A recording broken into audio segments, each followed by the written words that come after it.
Imagina que un día recibes una llamada de una agencia de viajes. El asesor te dice: querido profesor, le ofrecemos la oportunidad de ir de viaje con su esposa y sus 2 hijos al destino que siempre ha deseado, en un hotel con vista al mar, como sé que le gusta, y con actividades al aire libre, similares a las que practica los fines de semana.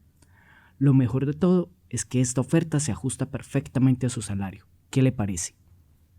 Qué bien, unas vacaciones después de un trabajo agotador. Sí, increíble. Después de pensarlo un momento, decides aceptar la oferta y programar tus vacaciones. Sin embargo, al reflexionar un poco más sobre la llamada, te surgen algunas preguntas. ¿Cómo sabía el asesor que soy profesor? ¿Cómo sabía que tengo 2 hijos? ¿Cómo sabía que disfruto el mar y las actividades al aire libre? ¿Y cómo supo que esta oferta se ajustaría a mi salario? Cierto, no lo había pensado. ¿Cómo supieron todo eso? Bien, las respuestas pueden ser diversas. Analizaron tus redes sociales, accediste a compartir esta información cuando te suscribiste a un servicio de una página web, cuando te inscribiste en el club de clientes de cierto almacén, diste permiso para que pudieran compartir tus datos personales, o simplemente tus datos personales fueron robados o vendidos de forma inescrupulosa.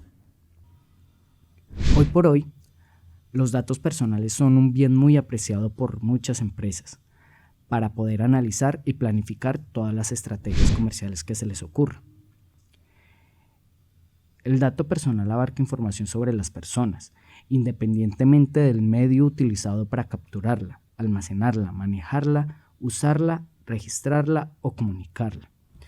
Estos datos pueden referirse a diversos aspectos de la vida de una persona, como su entorno familiar, transacciones financieras, salud, creencias religiosas, profesión, hobbies, salario e ideas políticas, entre otros. En la normativa colombiana se consideran datos personales a toda o parte de la información que permite identificar a una persona, y esta información no necesariamente tiene que ser privada o íntima, como por ejemplo tu estatura, peso o el equipo de fútbol del que eres fan. ¿De qué manera esto es un dato personal? Sencillo, son datos que pueden identificar a una persona y que se pueden usar para dirigir, entre otras cosas, campañas comerciales hacia él. Pero no seamos tan trágicos con este tema. Entregar nuestros datos personales no necesariamente es malo, ya que, por ejemplo, las campañas de salud necesitan nuestros datos personales, nuestro trabajo, nuestro banco, el gobierno y demás instituciones que velan por nuestro cuidado o nos prestan un servicio.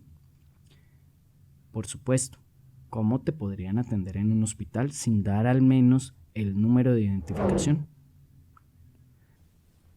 Sin embargo, hay que ser muy cuidadosos. No podemos entregarlos a cualquiera y también debemos estar pendientes de que las instituciones que los tienen hagan buen uso de ellos.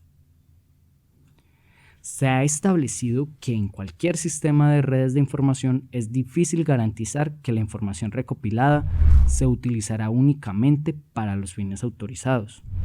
Por lo tanto, todos estamos seriamente expuestos al riesgo de que la información de las personas sea utilizada para fines distintos e incompatibles con los autorizados, informados o permitidos por la ley. Por ejemplo, ¿sabes qué pasó en Estados Unidos en la década de los 40 relacionado con esto? Un ejemplo histórico. Se realizó el censo poblacional en los Estados Unidos en la década de los 30, que recopiló datos personales con diferentes fines, principalmente para mejorar el sistema de salud y educación. Sin embargo, poco después del ataque a la base naval de Pearl Harbor,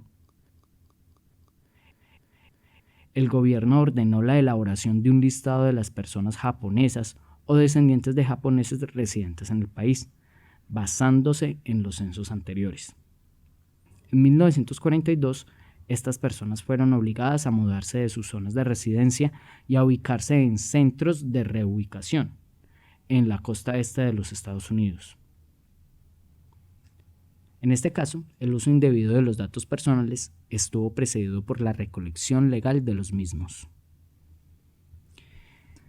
Por razones como esta, se han establecido pautas estrictas sobre el tratamiento de los datos personales, que guardan una estrecha relación con el secreto estadístico, la confidencialidad y la prohibición del uso de estos datos para fines diferentes a los estadísticos. Estas pautas son incorporadas por la Comisión de Estadística de las Naciones Unidas, la cual establece que los datos recopilados por los organismos de estadística, ya sea de personas naturales o jurídicas, deben ser estrictamente confidenciales y utilizarse exclusivamente para fines estadísticos. Estas pautas se incorporan en las leyes, como el derecho al debido tratamiento de los datos personales, derivado del derecho a la privacidad.